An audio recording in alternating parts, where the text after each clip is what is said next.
सर्वांना जय लवजी, जय भीम, जय अण्णा। मित्रांनो,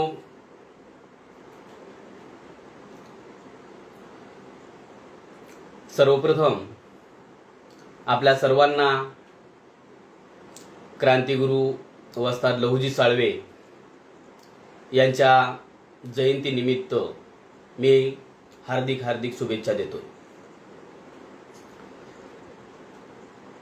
समाज परिवर्तनाच्या चळवळीमध्ये ज्या ज्या महान पुरुषांनी आणि स्त्रियांनी आपले योगदान दिले त्या सर्व महान पुरुषांना आणि स्त्रियांना सर्वप्रथम विनम्र अभिवादन करून आज पुरोगामी विचार मंच नाशिक यांच्या वतीने क्रांतिगुरु वस्ताद लहुजी साळवे यांच्या जयंतीनिमित्त या व्याख्यानमालेचं आयोजन करण्यात आलेलं आहे।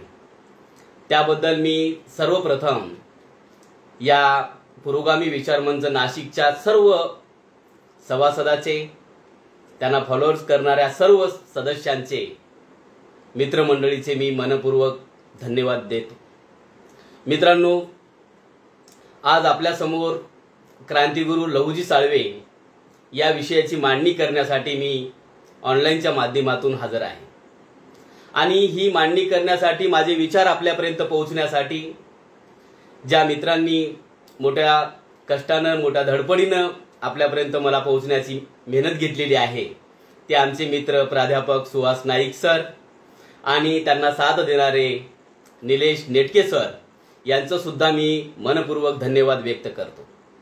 आणि या कोरोनाच्या महामारीत गेल्या 2 वर्षापासून आपल्या देशावरच नाही तर संपूर्ण जगभर फार मोठं संकट आलेलं होतं आणि या संकटाच्या काळामध्ये आपल्या सर्वांवर अनेक मर्यादा होत्या। आपण एकमेकांसमोर येत नव्हतो, अनेक बंधने आपल्या समोर होती आणि अशाही काळामध्ये या पुरोगामी विचार मंच नाशिकच्या माध्यमातून हा प्रबोधनाचा जागर या व्याख्यानमालेच्या माध्यमातून महापुरुषाचे विचार तळागाळातील लोकांपर्यंत पोहोचले पाहिजेत या मोठ्या धडपडीने, मोठ्या श्रमानं त्यांनी ही व्याख्यानमाला गेल्या 2 वर्षापासून सुरू केलेली आहे।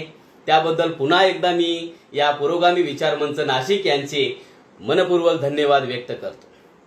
मित्रांनो, आपल्या देशाला इतिहासाची फार मोठी परंपरा आहे आणि ज्यावेळेस आपण आपल्या देशाचा इतिहास अभ्यासतोय त्यावेळेस आपल्या समोर एक गोष्ट लक्षात येते की आपल्या देशाला जशी गौरवाची परंपरा आहे तसंच आपला इतिहास सुद्धा एक संघर्षाचा इतिहास आपल्याला दिसून येतो। कारण प्राचीन काळापासून आपल्या देशाचा ज्यावेळेस आपण इतिहासाचा अभ्यास करतोय त्यावेळी आपल्या देशासमोर प्राचीन काळापासून 2 प्रकारच्या विचारधारा आपल्याला दिसून येतात आणि त्यामध्ये पहिलीची जी विचारधारा जी आहे ती म्हणजे वैदिक विचारधारा। आणि या वैदिक विचारधारेनुसार समाजामध्ये जी वर्णव्यवस्था निर्माण झालेली होती, या वर्णव्यवस्थेतूनच पुढे जाती व्यवस्था निर्माण झालेली होती आणि या जाती व्यवस्थेतून पुढे अनेक पोटजाती समाजामध्ये निर्माण झाल्या आणि याच पुढच्या नंतरच्या काळामध्ये अस्पृश्यता मोठ्या प्रमाणामध्ये निर्माण झाली। या वर्णव्यवस्थेच्या काळामध्ये अनेक बंधने आपल्याला इतिहासाच्या माध्यमातून आपण शिकलेली आहे, आपल्याला सगळा इतिहास आपल्याला ज्ञात आहे।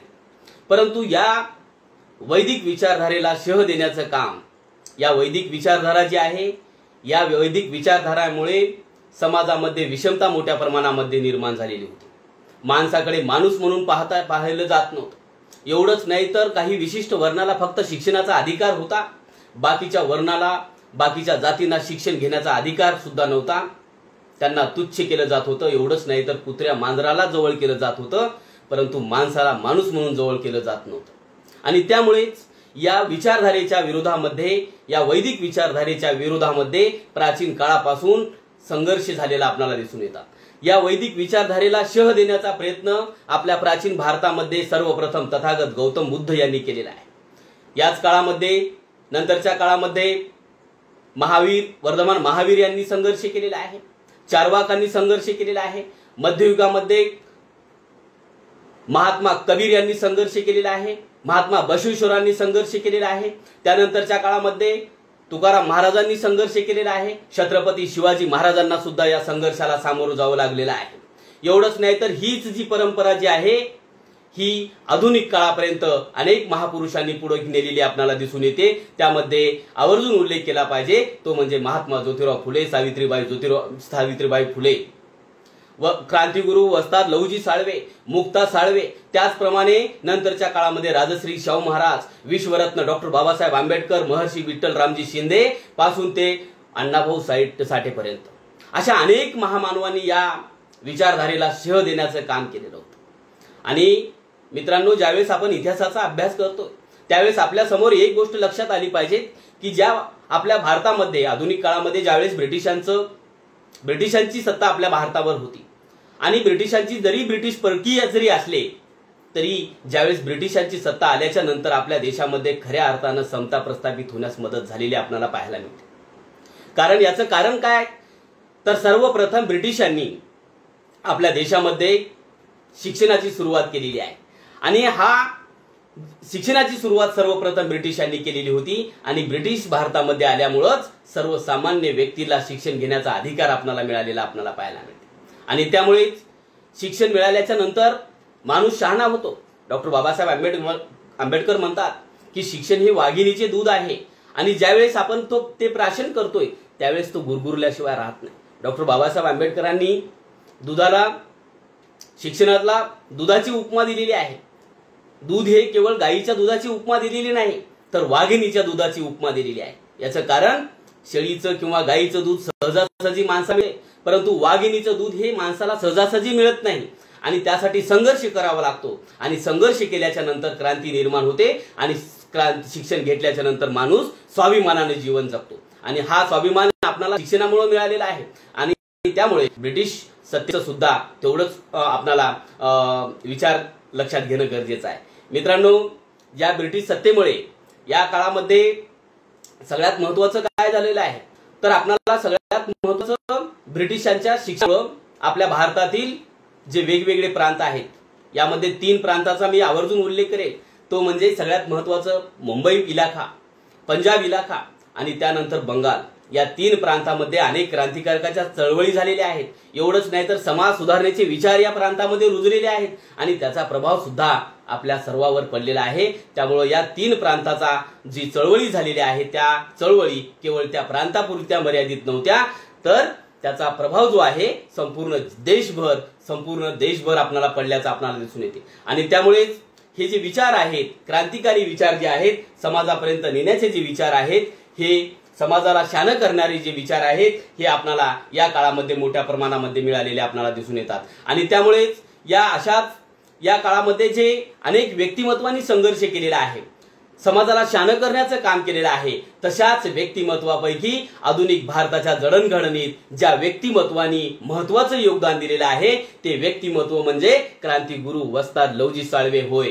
मित्रांनो, आधुनिक भारताच्या इतिहासामध्ये लहुजी साळवे यांचं महत्त्वाचं योगदान आहे, परंतु ते इतिहासापासून आजपर्यंत उपेक्षित राहिलेले आहेत आणि अशाच या उपेक्षित महामानवाचा सत्य इतिहास लोकांसमोर आला पाहिजे या दृष्टिकोनातून मी पीएचडीचं रजिस्ट्रेशन सर्वप्रथम केलेलं होतं। लहुजी साळवे हा विषय मी पीएचडीच्या संशोधनासाठी निवडला आणि गेली 9 वर्ष मी पीएचडीचं संशोधन केलं आणि मला 2019 मध्ये पीएचडी प्राप्त झालेली होती आणि या काळामध्ये अनेक चांगले अनुभव मिळालेले आहेत, वाईट सुद्धा अनुभव मिळालेले आहेत, काही प्रेरणा देणारे अनुभव सुद्धा मला मोठ्या प्रमाणामध्ये मिळालेले आहेत। परंतु मित्रांनो, हा संघर्ष करीत असताना हा लहुजी साळवे यांचा इतिहास जो आहे ग्रंथ रूपाने मी प्रकाशित केलेला आहे। गेल्या कोरोनाचं संकट असताना तो सार्वजनिक करता आलेला नव्हता, परंतु 14 नोव्हेंबर लहुजी साळवे यांच्या जयंती दिनीच गेल्या वर्षी माझा ग्रंथ थोर समाज सुधारक क्रांतिगुरु लहुजी साळवे हा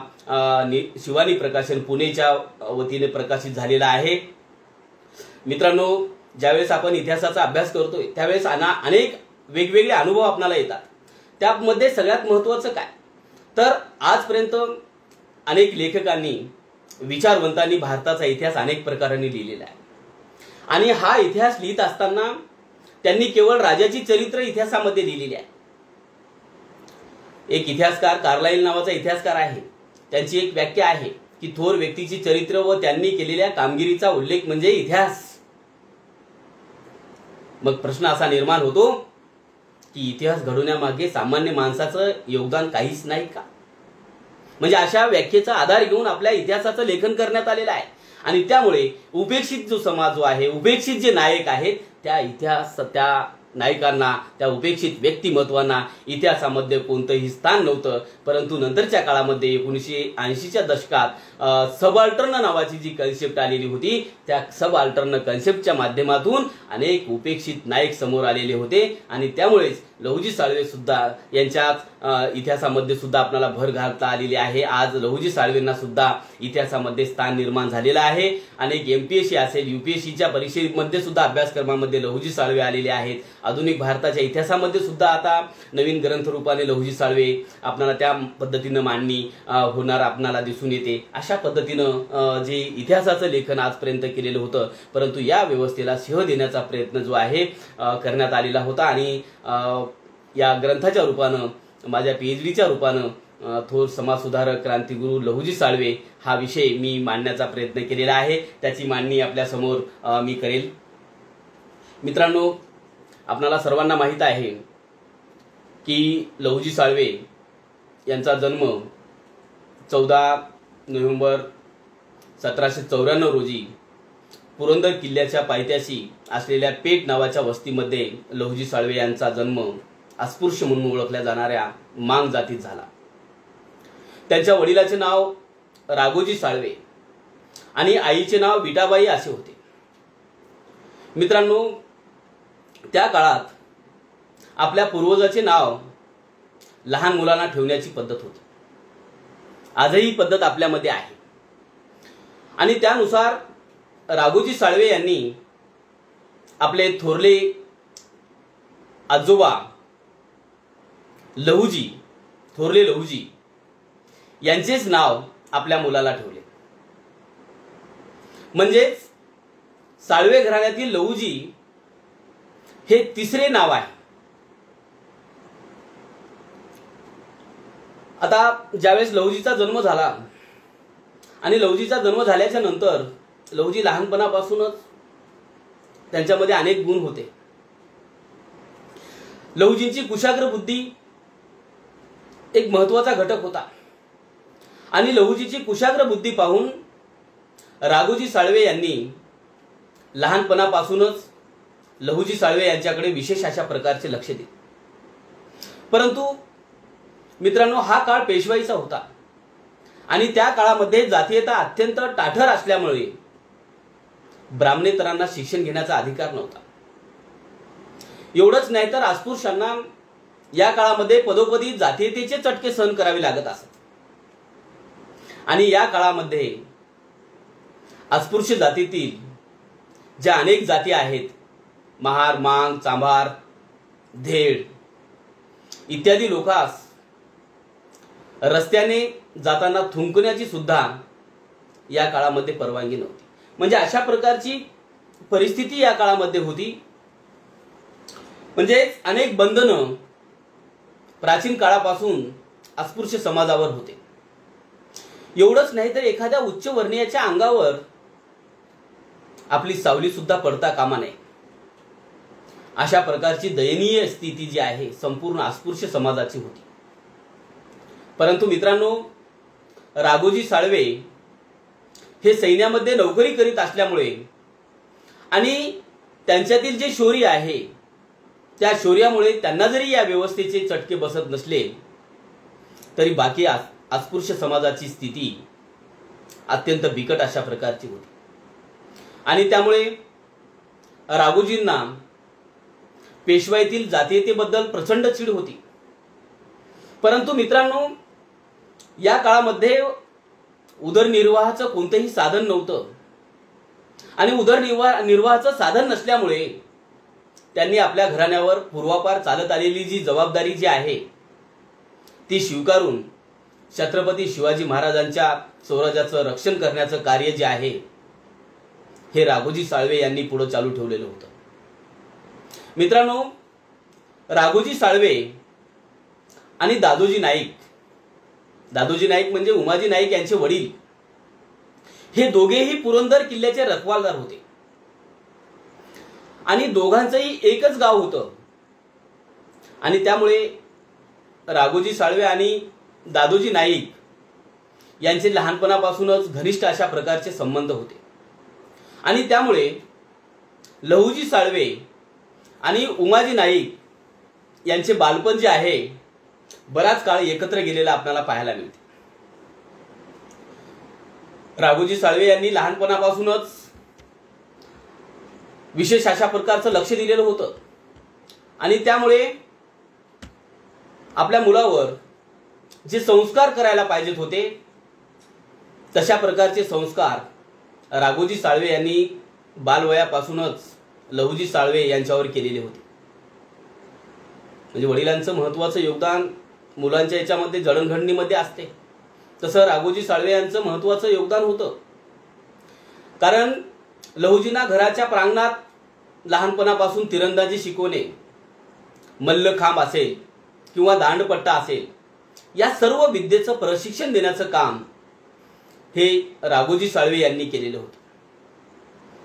त्याचप्रमाणे पोटाने किल्ल्याच्या भिंतीवर चढणे, पोहणे, गनिमी कावा जे आहे या कलेतही राघोजी साळवे यांनी लहुजी साळवे यांना पारंगत केलेले होते. कारण राघोजी साळवे यांनी सुद्धा या कलेमध्ये विशेष अशा प्रकारचं प्रावीण्य मिळवलेलं होतं आणि त्यामुळे लहान वयातच बालवयात असतानाच लहुजी साळवे हातामध्ये ढाल, तलवार, दांडपट्टा हे सर्व मिळाल्याने ते सर्व प्रशिक्षणामध्ये सशस्त्र प्रशिक्षणामध्ये निपुण झाल्याचं आपल्याला पाहायला मिळते. लहुजी साळवे सकाळी उठून तालीम करणे, जोर बैठका मारणे हा त्यांचा नित्यकर्म होता. लहुजी साळवे 10 वर्षाचे असतानाच राघोजी साळवे त्यांना गडावर घेऊन जात होते. म्हणजे पुरंदर किल्ल्यावर लहानपणीच राघोजी साळवे यांच्यासोबत लहुजी साळवे सुद्धा जात होते. आणि एके दिवशी लहुजीच्या हट्टी स्वभावामुळे या काळामध्ये राघोजी साळवे यांनी लहुजीसाठी एक छोटी तलवार आणि एक छोटा दांडपट्टा लोहाराकडून बनवून घेतलेला होता. त्यामुळे बालवयातच लहुजी साळवे दांडपट्टा आणि कमरेला तलवार हे सर्व शस्त्र राघोजी साळवे सोबत जात होते. आपण सुद्धा लहानपणी असताना आपले वडील सुद्धा ज्यावेळेस आपण बैलगाडी चालवत असतील आपले वडील, तर आपण सुद्धा छोटी बैलगाडी घेतो. तशा प्रकारे जडणघडण जी आहे लहुजी साळवे यांची ही लहानपणापासूनच झालेली होती. म्हणजे हे सर्व शस्त्र, तलवार असेल, दांडपट्टा असेल, ढाल असेल, हे लहानपणापासून लहुजी साळवे यांनी पाहिलेलं होतं.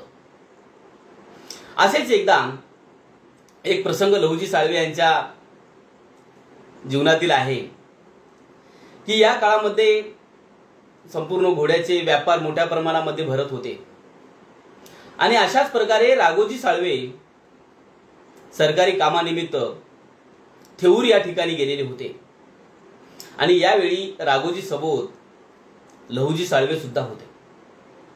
आणि यावेळी थेऊर येथील छावणीवर अरबी घोड्याचे व्यापारी आलेले होते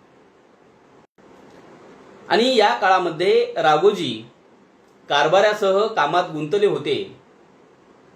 आणि अशा वेळी लहुजी साळवे आपल्या वडिलाची नजर चुकवत त्या अरबी घोड्याचे व्यापारी जे आले होते त्या व्यापाऱ्याजवळ आले आणि यावेळी पेशव्याच्या सरदारांची नजर लहुजी साळवे यांच्यावर पडलेली होती आणि त्यांना तो छोटा सैनिक पाहून फार मोठ्या प्रमाणामध्ये आश्चर्य वाटलेले होते.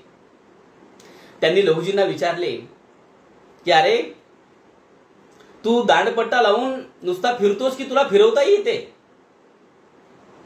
आणि अशा वेळी हे शब्द ऐकताच लहुजी साळवे यांनी आपल्या कमरेला जो दांडपट्टा बांधलेला होता तो दांडपट्टा फिरवून बालवयातच फिरून त्या सरदाराची शाबासकी मिळवण्याचं काम केलेलं होतं. असे अनेक प्रसंग लहुजी साळवे आपल्या बालवयात आपल्या सवंगड्यासह भटकंती करत असत. या काळामध्ये सैन्याचे अनेक डेरे पडत होते आणि सैन्याचा जर डेरा कुठं पडला असेल तर गावातील पोरं जमून ते डेरा पाहण्यासाठी लहुजी साळवे जात होते. म्हणजे हा छंद सुद्धा लहुजी साळवे यांना लहानपणी होता. असाच एक छंद त्यांच्या जीवनातील आहे.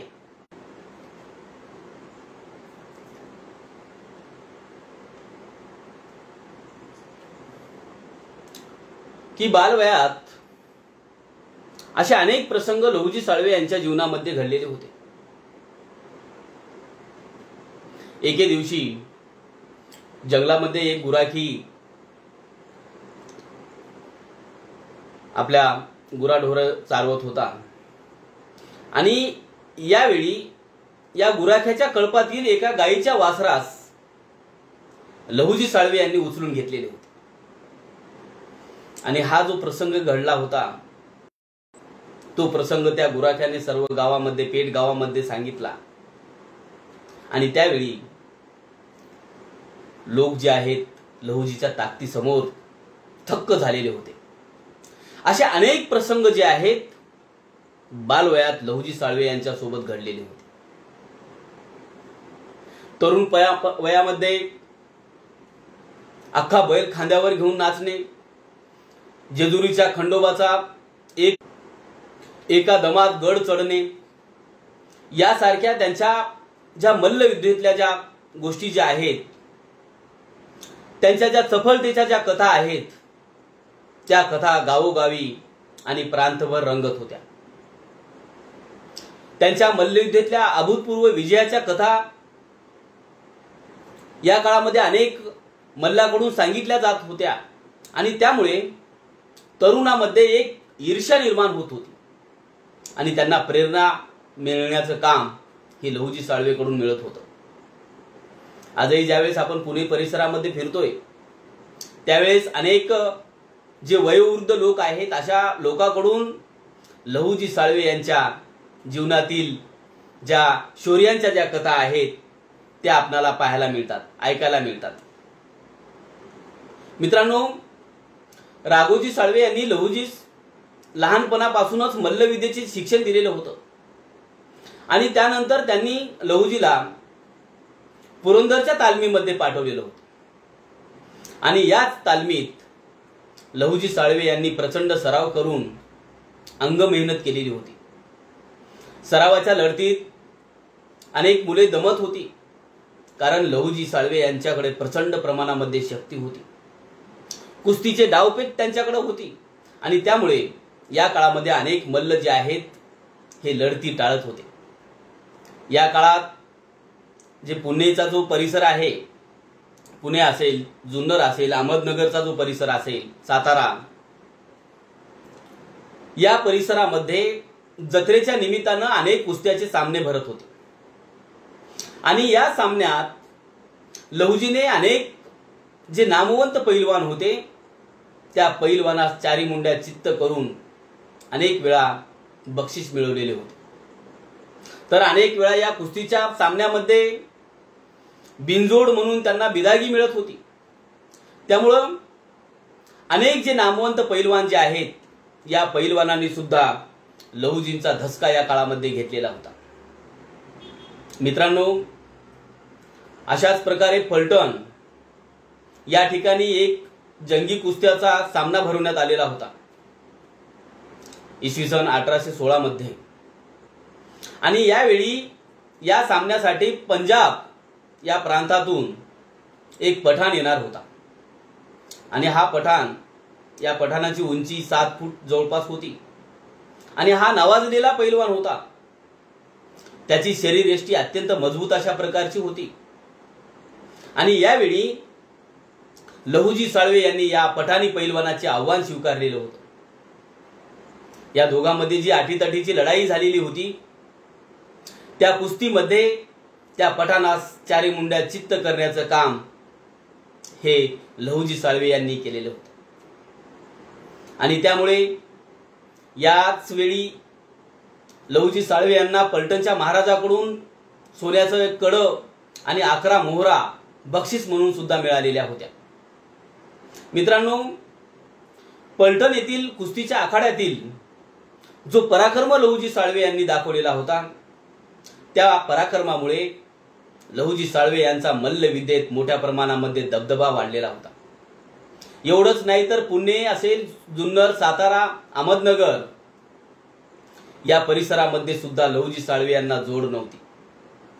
कारण तर लहुजी साळवे यांनी आपल्या परिश्रमाने मल्लविद्येमध्ये निष्णात अशा प्रकारचं विजयाचं अति उच्च शिखर गाठलेलं होतं.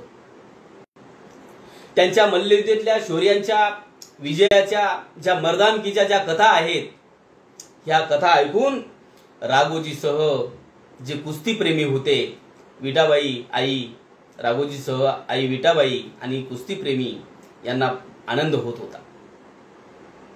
मित्रांनो, पुरंदर किल्ल्याच्या जवळ हे जे पेठ नावाचं जे गाव आहे, हे पेठ नावाचं गाव हे लहुजी साळवे यांचं मूळ गाव आहे. आणि दांडपट्टा चालविणे हे साळवे घराण्याचं विशेष अशा प्रकारचं कौशल्य होतं. कारण शिवकाळात सुद्धा ज्या अनेक लढाया झालेल्या आहेत, त्या लढाईत थोरले लहुजी साळवे यांनी अनेक वेळा पराक्रम गाजवलेला होता. एवढंच नाही तर छत्रपती शिवाजी महाराजांना दांडपट्टा शिकवण्याचं काम हे थोरले लहुजी साळवे यांनी या काळामध्ये केलेलं होतं. आणि त्यामुळेच, त्यांच्या पराक्रमामुळेच छत्रपती शिवाजी महाराजांच्या राज्याभिषेक दिनी साळवे घराण्यांना राऊत नावाची उपाधी देऊन त्यांचा सन्मान करण्यात आलेला होता. म्हणजे हे सगळं सर्व मल्लविद्या, दांडपट्टा या सर्वामुळं साळवे घराणं एक नावाजलेलं घराणं असल्याचं आपल्याला दिसून येते. मित्रांनो, असे अनेक प्रसंग जे आहेत लहुजी साळवे यांच्या बाबतीमध्ये घडलेले आपल्याला पाहायला मिळते. आणि या अशा कर्तबगार घराण्यामध्ये लहुजी साळवे यांचे वडील राघोजी साळवे हे सुद्धा तसेच शूरवीर, धाडसी, बलदंड योद्धे होते. आणि त्यामुळेच राघोजी साळवे यांना या काळामध्ये बाजीराव दुसरा यांच्या या पेशव्याच्या काळामध्ये शाही शिकार खाण्याची जबाबदारी सोपवण्यात आलेली होती. म्हणजे राघोजी साळवे यांच्या जीवनामध्ये सुद्धा असे अनेक प्रसंग घडलेले आहेत, ते माझ्या ग्रंथामध्ये मी नमूद केलेले आहेत. मित्रांनो, लहुजी साळवे हे आपल्या वडिलांप्रमाणेच कर्तबगार होते, धिपाड होते शरीराने, बल्लदंड अशा प्रकारचं व्यक्तिमत्व होतं.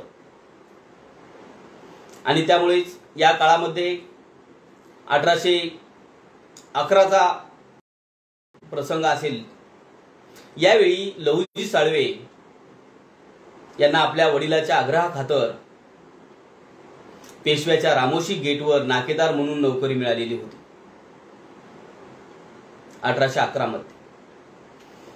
आता ही नोकरी करीत असतानाच सर्वप्रथम पेशवाईतील जो अन्याय आहे, अत्याचार जो आहे, अमानुष जी वागणूक आहे, पेशवाईतील जी विषमता जी आहे, या सर्वाबद्दलची, या विषमतेची जाणीव जी आहे, सर्वप्रथम या काळामध्ये लहुजी साळवे यांना झालेली आपल्याला पाहायला मिळते.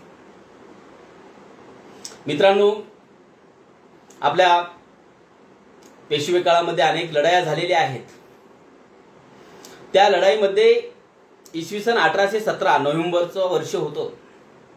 आणि या नोव्हेंबर 1817 मध्ये जी लढाई झालेली आहे, ती लढाई म्हणजे खडकीची लढाई. कारण महाराष्ट्रात ब्रिटिश सत्तेची स्थापना होण्याच्या उद्देशानं इसवी सन 1817 मध्ये झालेली जी खडकीची लढाई आहे, या लढाईला ब्रिटिशांच्या दृष्टीने अत्यंत महत्त्वाचं स्थान आहे.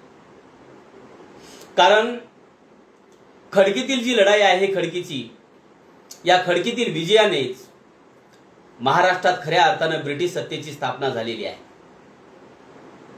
या लढाईच्या वेळी पुण्याची जबाबदारी जी आहे रेसिडेंट अधिकारी जे आहेत एल्फिन्स्टन यांच्याकडे होती आणि पेशव्याची सेनाची जबाबदारी जी आहे सेनापती हे बापू गोखले होते। आणि यावेळी पेशव्याच्या शस्त्रागारात हजारो शस्त्र गंजत पडलेली होती, न वापरता ती पडून होती। याचं कारण म्हणजे काय तर 1802 मध्ये या बाजीराव दुसऱ्या यांनी ब्रिटिशांची तैनाती फौज स्वीकारलेली होती आणि या तैनाती फौज मुळे छत्रपती शिवाजी महाराजांच्या काळापासून ज्या अनेक कर्तबगार जाती छत्रपती शिवाजी महाराजांच्या सैन्यामध्ये होत्या, त्यामध्ये रामोशी समाज असेल किंवा मातंग समाज असेल, अनेक जाती ज्या आहेत यांना गड खाली करण्याच्या सूचना मिळालेल्या होत्या। कारण तैनाती फौज स्वीकारल्याच्या नंतर पेशव्याकडे स्वतःचं सैन्य नव्हतं आणि त्यामुळे काही वर्षापासून ही सर्व शस्त्र जी आहेत गंजत पडलेली होती आणि या लढाईच्या काळामध्ये या शस्त्रांना पाजरणे, त्या शस्त्राची दुरुस्ती करण्याचं काम जे आहे लहुजी साळवे यांनी या काळामध्ये केलेलं आपल्याला पाहायला मिळते।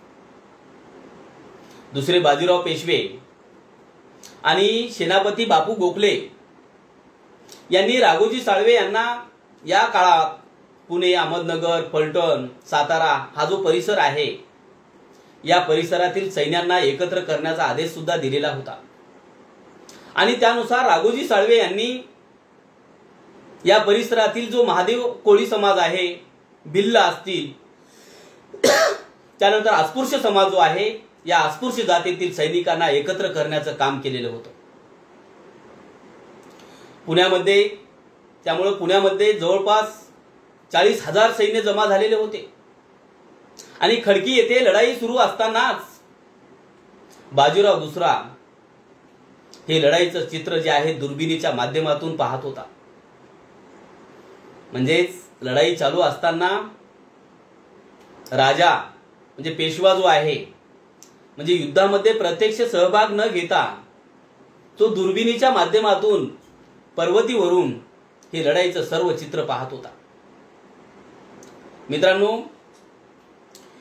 या लढाईत पेशव्याच्या सैनिकावर तोफा आणि बंदुकीचा मारा ब्रिटिशांनी सुरू केला आणि या माऱ्यामुळे पेशव्याचे सैन्य धारातीर्थी पडत होते।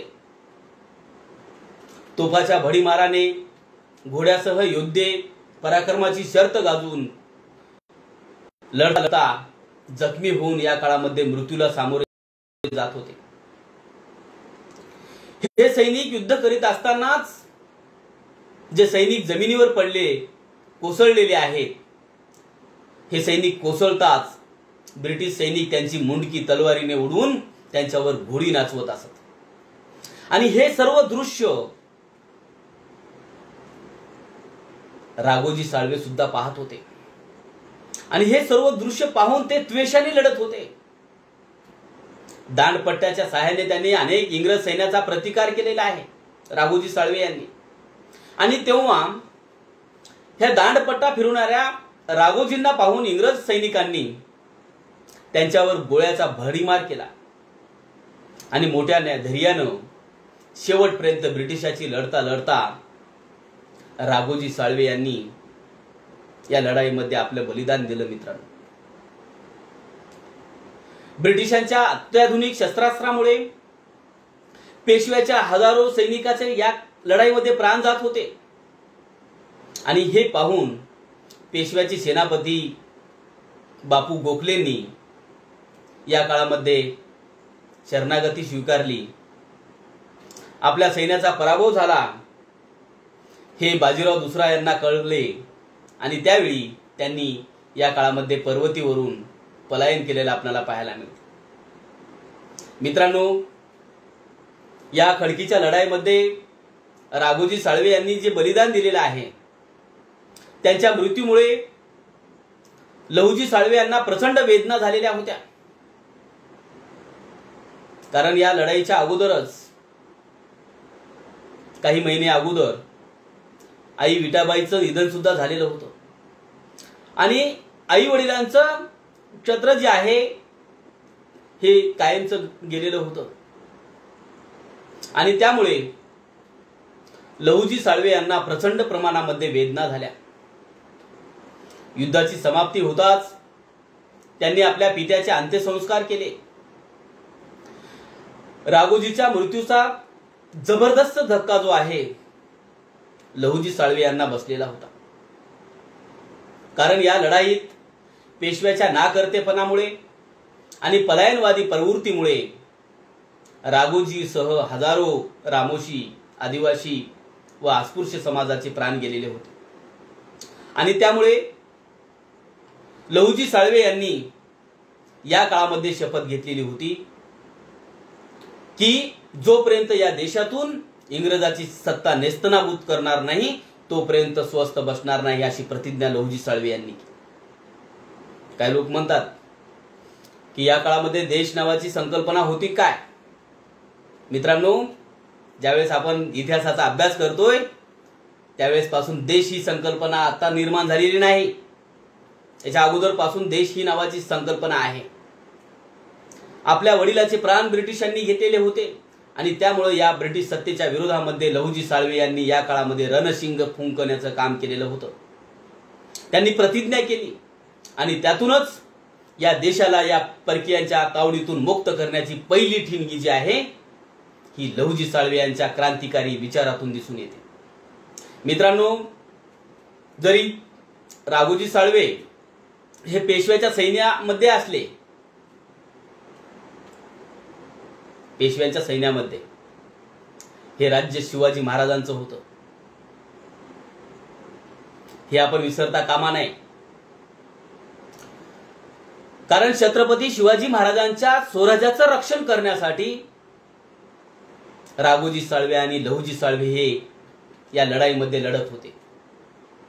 खडकीच्या लढाईत पेशव्याचा पराभव होऊन महाराष्ट्रामध्ये ब्रिटिश सत्तेची स्थापना 1818 मध्ये झाली। याचं लहुजी साळवे यांना यावेळी दुःख झालेलं होतं, कारण ब्रिटिश हे परकीय आहेत आणि एका परकीय देशाला दुसऱ्या देशावर राज्य करण्याचा कोणताही अधिकार नाही, तेथे वसाहती स्थापन करण्याचा कोणताही अधिकार नाही। त्यामुळे ब्रिटिशांची सत्ता या देशातून नष्ट झाली पाहिजे, यासाठी लहुजी साळवे यांनी लढा देण्याची तयारी जी आहे या काळामध्ये ठेवलेली होती। त्यानंतर खडकीच्या लढाईनंतर लहुजी साळवे हे सर्वप्रथम आपल्या कुटुंबाला भेटण्यासाठी पेठ या गावी गेले। आपले जे आप्तस्वकीय आहेत या आप्तस्वकीयांना त्यांनी राघोजीच्या बलिदानाची बातमी दिली आणि यावेळी संपूर्ण साळवे कुटुंबावर आणि परिसरात सुद्धा शोककळा पसरलेली होती। या दुःखातून त्यांनी आपल्या कुटुंबाला सावरण्याचं काम लहुजी साळवे यांनी केलं, परंतु राघोजीचे बलिदान आणि पुरंदर, सिंहगड, शिवनेरी, रायगड या किल्ल्याच्या आठवणी लहुजी साळवे यांना स्वस्थ बसू देत नव्हत्या। त्यानंतर लहुजी साळवे यांनी पुरंदर, पेठ, औंध, पुणे हा जो परिसर आहे, चाकणचा परिसर आहे, हडपसर, जेजुरी, बारामती, मोरगाव, भोर, तसेच मुळशीच्या परिसरामध्ये जे असणारी जी लहान लहान गावे आहेत या गावाला लहुजी साळवे यांनी भेटी दिल्या, कारण या गावातील अनेक कनिष्ठ व अस्पृश्य जातीतील तरुणांनी स्वराज्याच्या रक्षणासाठी राघोजी साळवे यांच्या सोबत या युद्धामध्ये बलिदान दिलेले होते आणि त्यामुळे युद्धातील त्या गावातील जखमी जे सैनिक आहेत, मृत जे सैनिक आहेत, त्या सैनिकांची नातेवाईक यांच्या भेटी घेऊन लहुजी साळवे यांनी त्यांना धीर देण्याचं काम केलेलं होतं आणि स्वराज्याच्या पुनर्स्थापनेसाठी उपाशी तपाशी अवस्थेमध्ये डोंगर दऱ्यात खोऱ्यामध्ये भटकंती करीत त्यांनी अनेक दिवस या काळामध्ये काढलेले होते। मित्रांनो, मृत सैनिकाच्या नातेवाईकाचं सांत्वन केल्याच्या नंतर लहुजी साळवे यांनी आपल्या लहान बहिणीच्या विवाहाची जबाबदारी पार पाडली. राधाबाई त्यांच्या बहिणीचं नाव, तिचे लग्न 1818 मध्ये लावून दिले. त्यानंतर चांगुणाबाई, राहीबाई यांचे विवाह 1820-22च्या सुमारामध्ये करण्यात आले. आपल्या आप्त सुकियासोबत लावून दिलेले होते. परंतु लग्नानंतर 6 महिन्यातच राधाबाईंच्या पतीचे निधन झाले होते आणि त्यामुळे तिच्या वाट्याला त्या काळामध्ये तरुणपणातच वैधव्य आलेले होतं. आणि अशा परिस्थितीमध्ये सर्व जबाबदाऱ्या पूर्ण करून लहुजी साळवे, बहीण राधाबाई आणि लहान भाऊ शिवजी यांच्यासह फेब्रुवारी 1822च्या सुमारामध्ये ते पुणे येथे वास्तव्याला गेले. पुणे येथे जे ठिकाण निवडण्याचं कारण काय, त्यांनी पुणे हेच ठिकाण वास्तव्यासाठी का निवडलं, याचे कारण लहुजी साळवे ज्यावेळी पेशव्यांच्या सैन्यात नाकेदार म्हणून रामोशी गेटवर होते, कार्यरत होते, तेव्हा ते राघोजीसह याच परिसरामध्ये राहत होते आणि त्यामुळे त्यांनी सर्वप्रथम त्याच ठिकाणी एक झोपडी बांधली आणि त्यानंतर लहुजी साळवे यांनी तरुणांना लष्करी शिक्षण देण्यासाठी याच गंजपेठ येथे एक तालीम स्थापन करण्याचा निर्णय घेतला आणि ऑक्टोबर 1822 साली गंजपेठ पुणे या ठिकाणी सशस्त्र शिक्षण देणारे देशातील पहिली तालीम जी आहे लहुजी साळवे यांनी स्थापन केली आहे. मित्रांनो, ही घटना जी आहे, ज्यावेळेस आपण क्रांतिकारकांच्या इतिहासाचा अभ्यास करतोय, त्यामुळे मी सुरुवातीलाच म्हटलं होतं की आपल्या देशाचा इतिहास लिहित असताना केवळ उच्चवर्णीयांच्या इतिहासाकडे गांभीर्याने घेतलेला आहे, परंतु तळागाळातील जे उपेक्षित जे व्यक्तिमत्व आहे यांच्या इतिहासाकडे त्यांनी डोळेझाक घेतलेली आहे. त्यामुळे ज्यावेळेस आपल्या महाराष्ट्र देशाच्या क्रांतिकारी चळवळीचा ज्यावेळेस अभ्यास केला जाईल, त्यावेळेस त्याची सुरुवात जी आहे क्रांतिगुरू वस्ताद लहुजी साळवे यांच्या सशस्त्र तालमीपासून झाली पाहिजे. मित्रांनो, यानंतर याच तालमीच्या माध्यमातून लहुजी साळवे यांनी सर्व जाती धर्मातील तरुणांना शिक्षण देण्याचं काम केलेलं होतं. ज्यावेळेस आपण लहुजी साळवे यांच्या कार्यांचा अभ्यास करतोय, त्यावेळेस त्यांचे कार्य 2 प्रकारचे आपल्याला दिसून येतात. एक म्हणजे क्रांतिकारी कार्य आणि दुसरा जो टप्पा आहे तो म्हणजे सामाजिक आणि शैक्षणिक कार्य.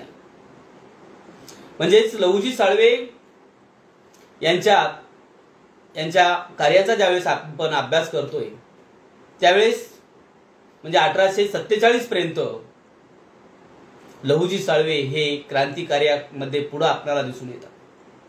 कारण या काळामध्ये जे वेगवेगळे आदिवासी उठाव झालेले आहेत, शेतकऱ्यांचे जे उठाव ब्रिटिश सत्तेच्या विरोधामध्ये झालेले आहेत, रामोशी समाजाचे जे उठाव ब्रिटिश सत्तेच्या विरोधामध्ये झालेले आहेत, कोळी समाजाचे जे उठाव ब्रिटिश सत्तेच्या विरोधामध्ये झालेले आहेत, त्या सर्व उठावामध्ये लहुजी साळवे यांचा सक्रिय सहभाग असल्याचा आपल्याला दिसून येतो.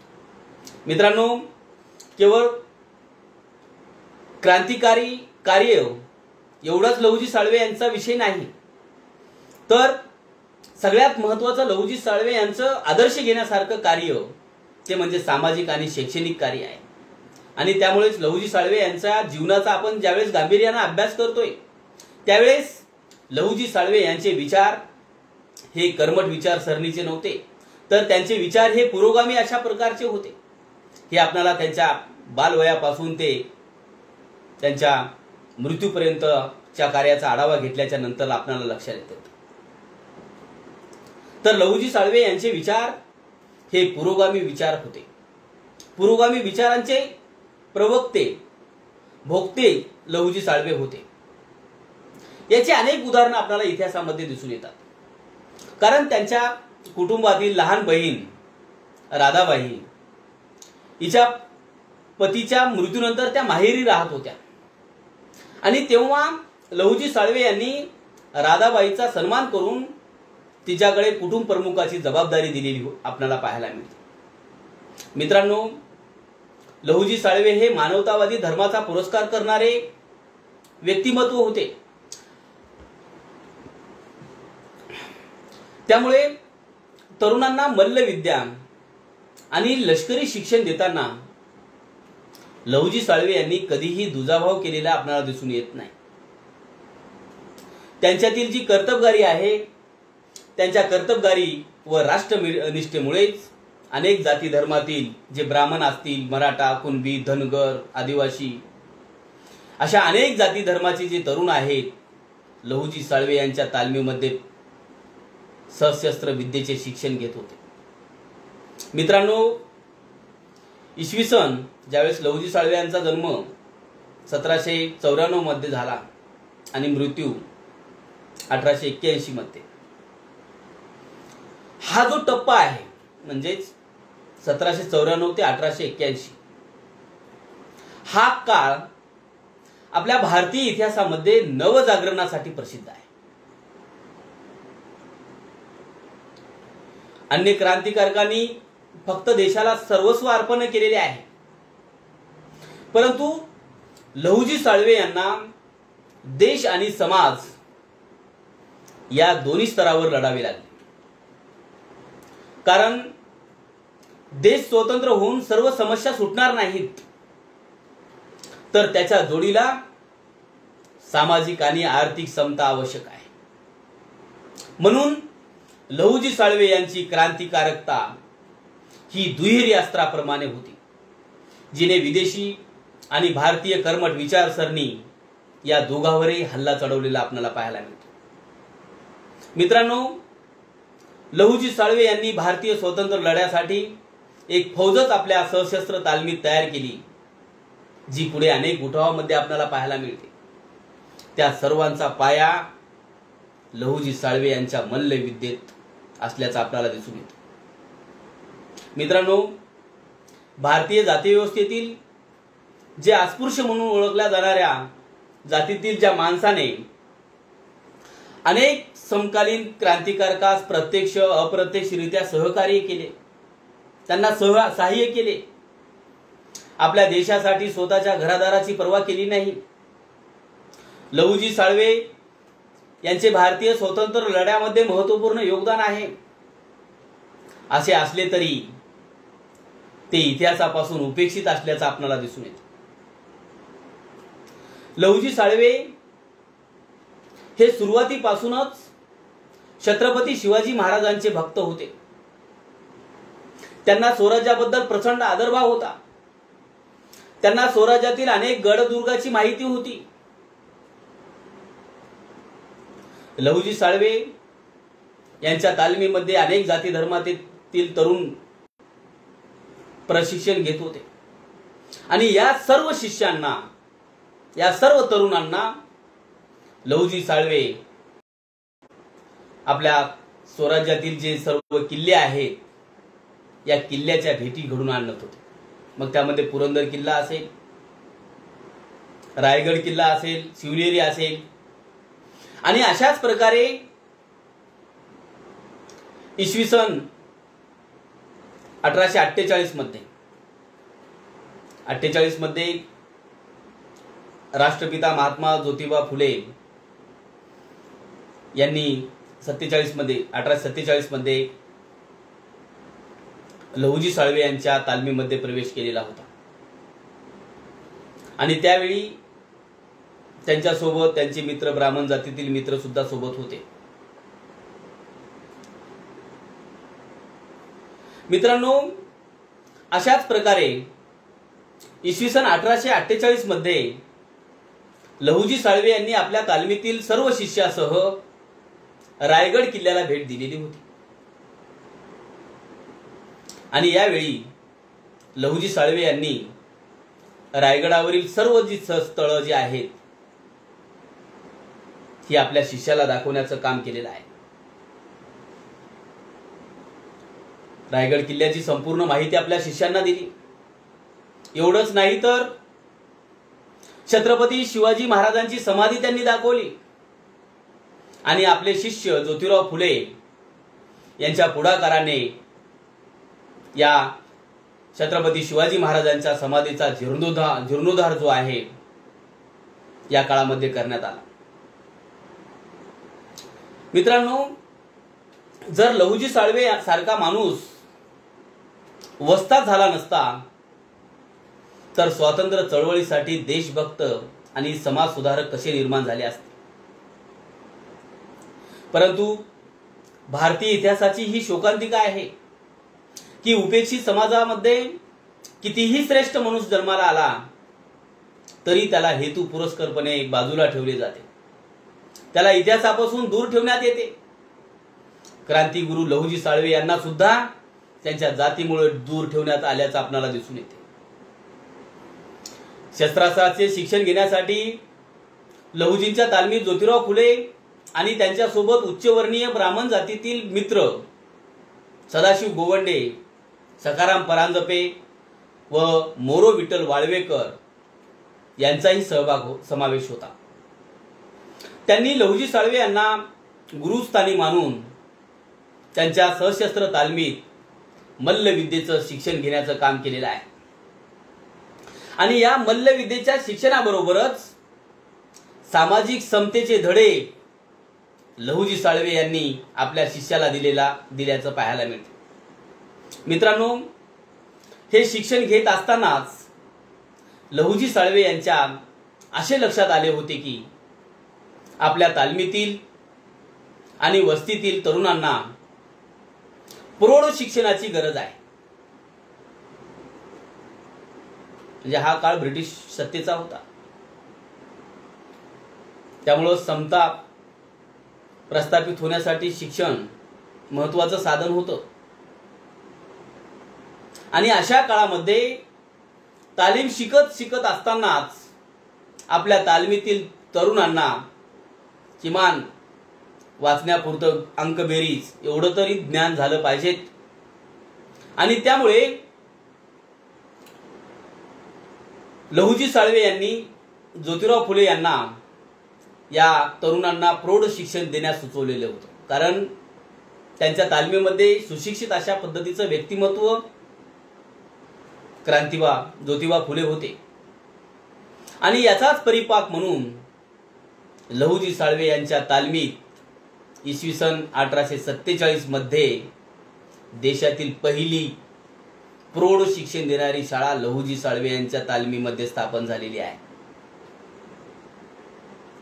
मित्रांनो, याच शाळेमध्ये शिक्षण घेणारे धुराजी आप्पाजी चांभार आणि गणू शिवजी मांग,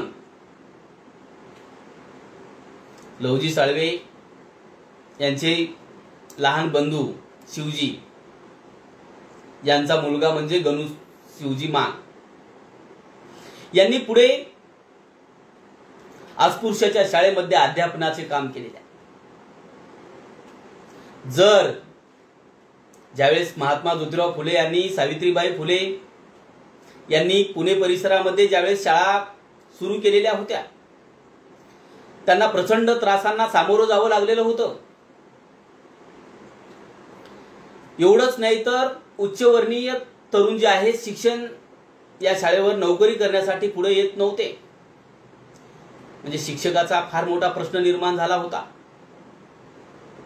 जर 1847 मध्ये प्रौढ शिक्षण देणारी शाळा लहुजी साळवे यांच्या तालमीत झाली नसती तर अस्पृश्य समाजातील धुराजी आप्पाजी चांभार आणि गणू शिवजी मांग हे तरुण शिक्षक झाले नसते। म्हणजेच ही 1847 मधील जी शाळा आहे ती अत्यंत महत्त्वाची आहे, प्रेरणा देणारी आपल्याला दिसून येते। त्यामुळे या शाळेमध्ये शिक्षणाचं काम हे या तरुणांनी केलेलं होतं। मित्रांनो, आपल्या भारताच्या इतिहासात सर्वसामान्यांना शिक्षण देऊन ज्योतिराव फुले आणि सावित्रीबाई फुले यांनी जी शिक्षणाची क्रांती केलेली आहे, स्त्री शिक्षणाची जी कास धरलेली आहे, त्यांच्या मुळामध्ये लहुजी साळवे यांचे पाठबळ होते. कारण महात्मा ज्योतिराव फुले आणि सावित्रीबाई फुले यांनी ज्यावेळेस पुणे परिसरामध्ये शिक्षण प्रसाराचा ज्यावेळेस प्रयत्न चालवलेला होता, त्यावेळेस त्यांना प्रचंड त्रास झालेला होता. आणि यावेळी या शैक्षणिक आणि सामाजिक कार्यात पुण्यातील जे कर्मठ विचारसरणीचे लोक आहेत ते मोठ्या प्रमाणामध्ये अडथळे आणत होते.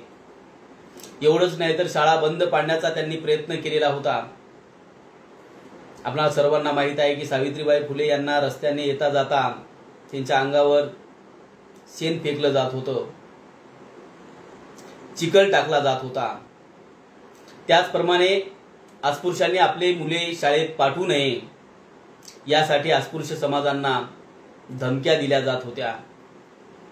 तसेच अस्पृश्य पालकाच्या मनामध्ये या काळामध्ये भीती निर्माण करण्याचं काम केलं जात होतं.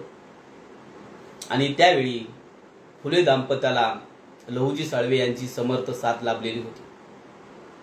कारण अस्पृश्याच्या शाळेत प्रवेशासाठी जनजागृती करण्याचं काम आणि कर्मठ विचारसरणीच्या लोकांकडून फुले दाम्पत्यासह शाळेतील जे शिक्षक आहेत, विद्यार्थी आहेत, पालक आहेत, या सर्वांना संरक्षण देण्याचं काम हे लहुजी साळवे यांनी या काळामध्ये केलेलं होतं. म्हणजे म्हणूनच चौकामध्ये लहुजी साळवे यांचे तरुण हजर राहत होते. त्यामुळे पुण्यातील कुठल्याही कर्मठ व्यक्तींची हिंमत झालेली नाही नंतरच्या काळामध्ये. म्हणजेच याचा अर्थ लहुजी साळवे यांचं मोठ्या प्रमाणामध्ये महात्मा ज्योतिराव फुले आणि सावित्रीबाई फुले यांना पाठबळ होतं. लहुजी साळवे यांनी सावित्रीबाई फुले यांना आपली लेक मानून आपल्या लेकीचं पित्याप्रमाणे त्यांनी संरक्षण केलेलं आपल्याला पाहायला मिळते.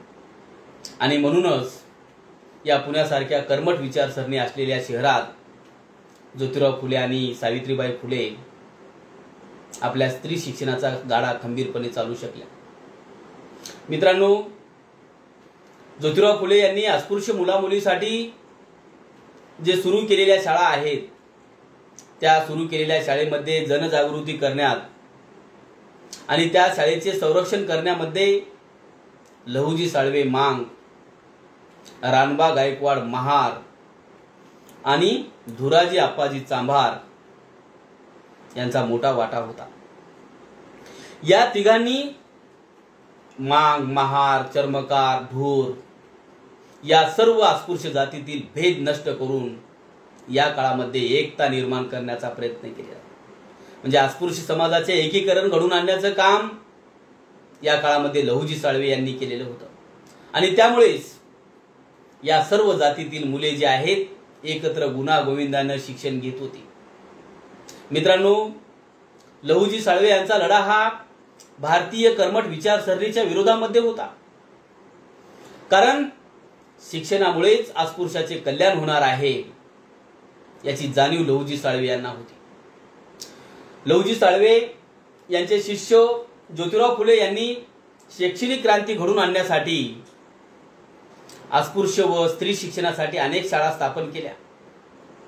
त्या सर्व शाळेत लहुजी साळवे यांची भक्कम साथ होती.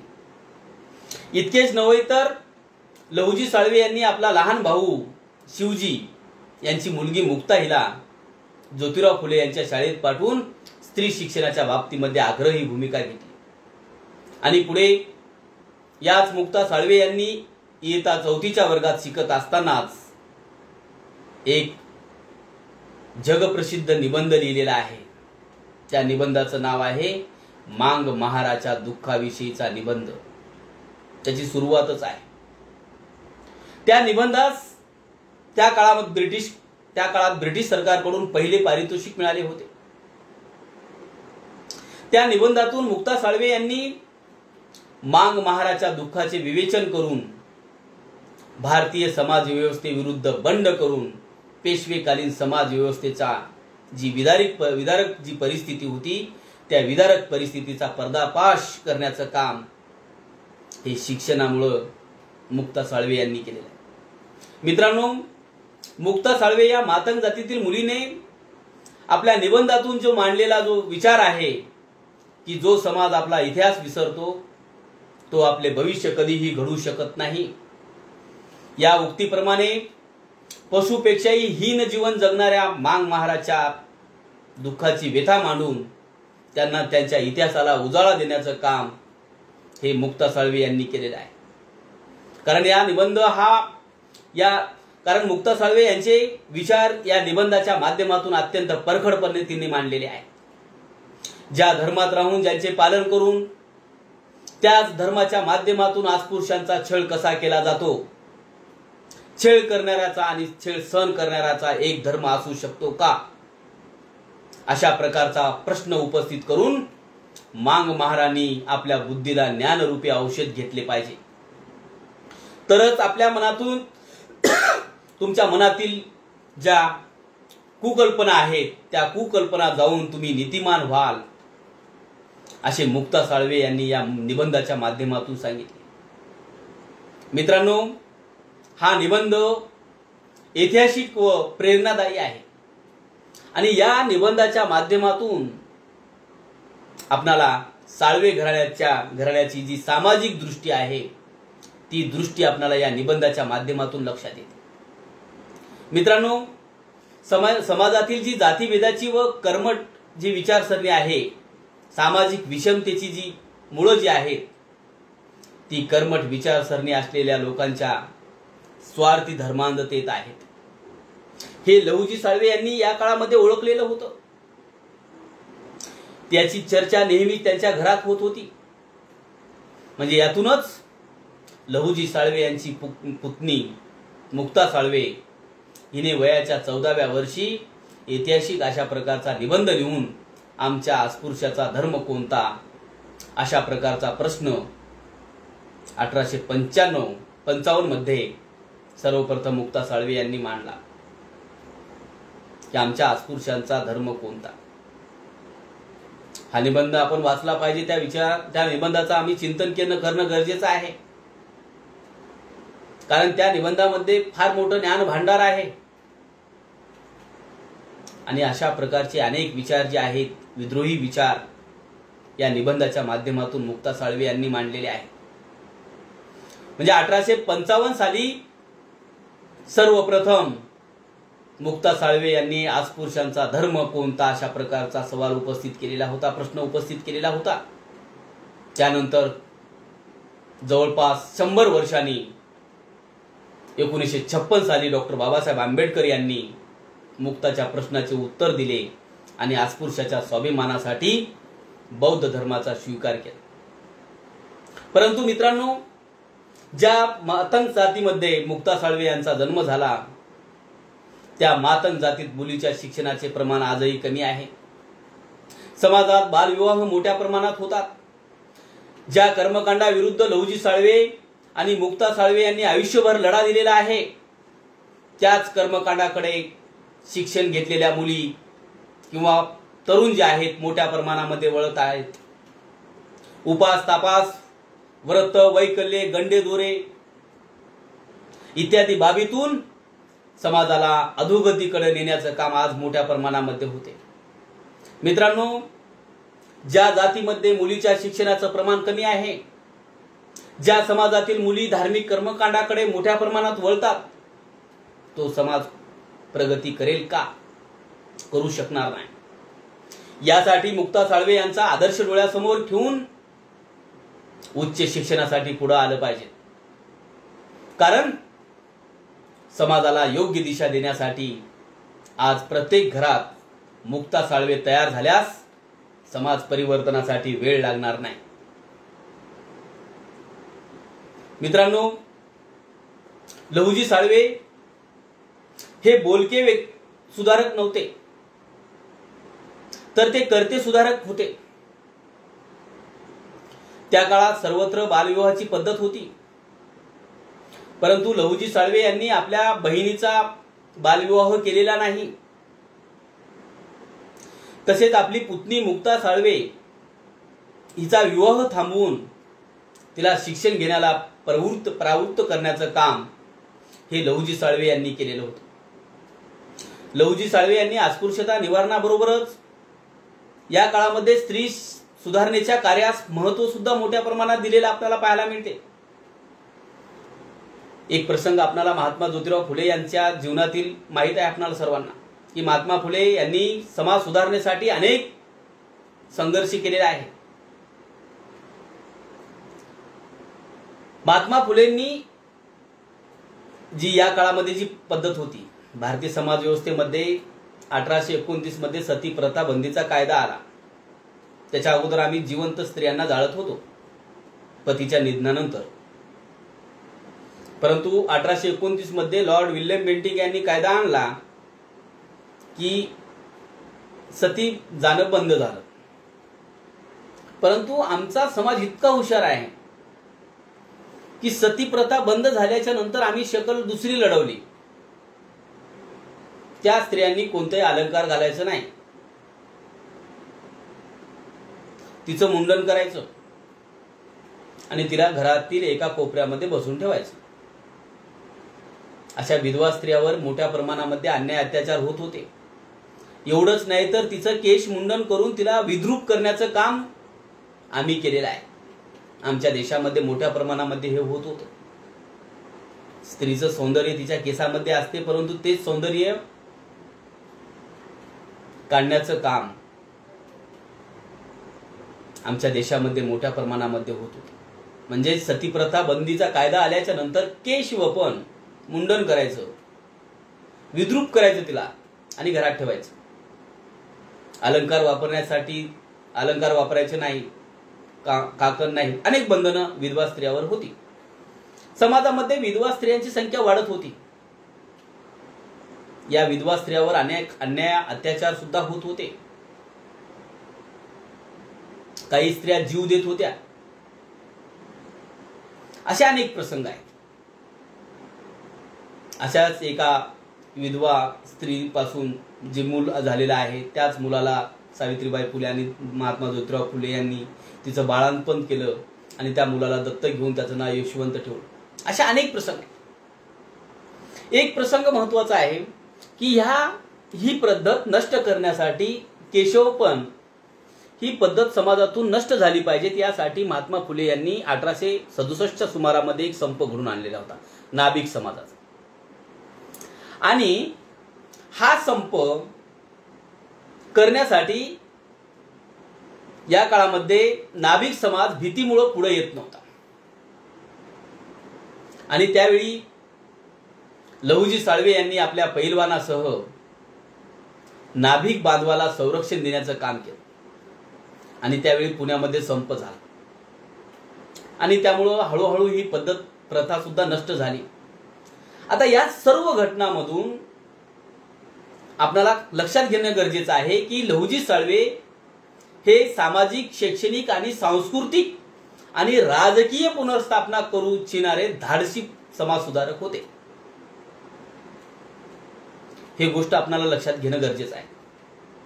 कारण लहुजीच्या कुटुंबातील एक तरुण गणू शिवजी मांग यांनी अस्पृश्याच्या शाळेमध्ये शिक्षक म्हणून काम केले.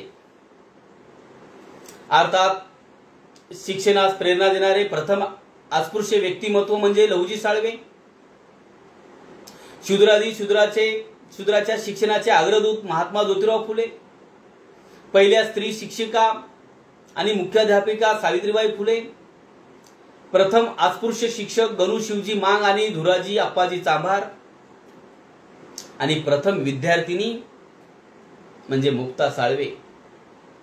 असा आपल्या महाराष्ट्रातील शैक्षणिक चळवळीचा इतिहास मित्रांनो दिसून येतो.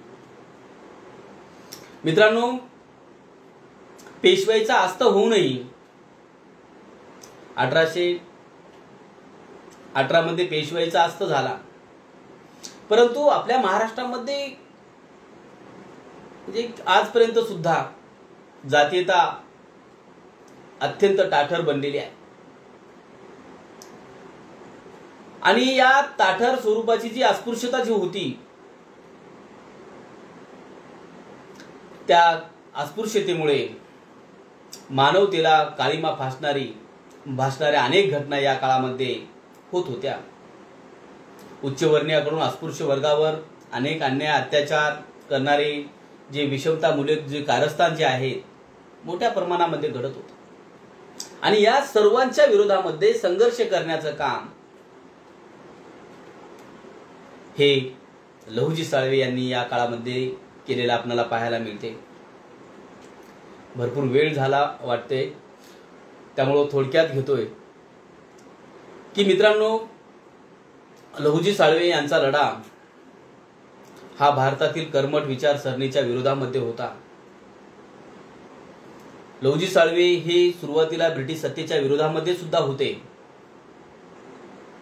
त्यांनी अनेक उठाव सुद्धा केलेले आहेत, परंतु हळूहळू त्यांचं सुद्धा मन परिवर्तन झालं आणि ज्यावेळेस ब्रिटिश सत्तेच्या काळात ज्यावेळेस समतेचं वारं वाहू लागलं त्यावेळेस लहुजी साळवे यांच्या सुद्धा विचारामध्ये बदल झाला आणि आपल्या समाजाचा शैक्षणिक विकास झाला पाहिजे, माझा समाज सामाजिक दृष्ट्या पुढे गेला पाहिजे, यासाठी लहुजी साळवे यांनी या काळामध्ये संघर्ष केलेला होता। आणि त्यामुळेच महात्मा ज्योतिराव फुले यांनी ज्यावेळेस सत्यशोधक समाजाची स्थापना केलेली होती, या सत्यशोधक समाजाच्या स्थापनेमध्ये लहुजी साळवे यांचा सुद्धा सक्रिय सहभाग होता।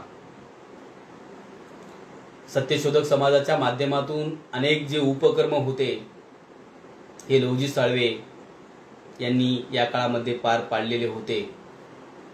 एवढंच नाही तर पुण्यात अनेक जे समाज सुधारक या काळामध्ये जे अनेक समाज सुधारकांनी प्रयत्न केलेले होते, त्याप्रमाणे आर्य समाजाच्या माध्यमातून स्वामी दयानंद सरस्वती यांची सुद्धा मिरवणूक पुण्याला काढण्यात आलेली होती। तर या मिरवणुकीला संरक्षण करण्याचं काम सुद्धा लहुजी साळवे यांनी केलेलं आहे। छत्रपती शिवाजी महाराजांची समाधीचा जीर्णोद्धार करण्यामध्ये सुद्धा लहुजीचा सक्रिय सहभाग होता। मित्रांनो, ही जी परंपरा जी आहे पुढे मोठ्या प्रमाणामध्ये साहित्य सम्राट अण्णाभाऊ साठे यांनी सुद्धा पुढे चालू ठेवलेली होती। महाराष्ट्राची गाथा, महाराष्ट्राची परंपरा या पोवाड्याच्या माध्यमातून त्यांनी रशियापर्यंत छत्रपती शिवाजी महाराजांचा पराक्रम पोहोचण्याचं काम केलेलं होतं। असे जे विचार जे आहेत, हे समाज सुधारणेचे विचार जे आहेत, लहुजी साळवे यांचे मोठ्या प्रमाणामध्ये होते। अशा या व्यक्तिमत्वाचा 1881 मध्ये त्यांचं निधन झालेलं होतं। आपण जास्त वेळ घेत नाही, भरपूर वेळ झालेला आहे, 2 दिवस प्रवासामध्ये काढलेले होते, त्यामुळे माझी सुद्धा भरपूर धावपळ झाली।